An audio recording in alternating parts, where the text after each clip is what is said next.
تخيل إن هذا واش تسميه شخص عادي؟ هذا ما تسميهش شخص عادي هذا، باش ما يضربونيش ستريك. يلا واش هذا شخص عادي؟ يلا بالتسليم.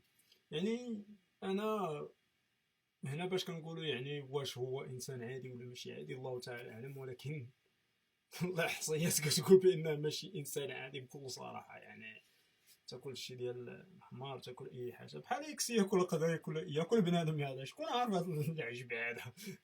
مع كل احترامي ليه كشخص سيدي بالتسليم اخويا، باردو ديالك باع انا باع. يلا بيس ليكم وعواشركم مبروكه، وما تبخلوش علينا بزر سبسكرايب وزر الجرس ليوصلكم كل جديد. الى عجبكم هذا المحتوى باش نزيدو بعيد ان شاء الله والقناه تزيد تكبر ان شاء الله. بيس عواشركم مبروكه.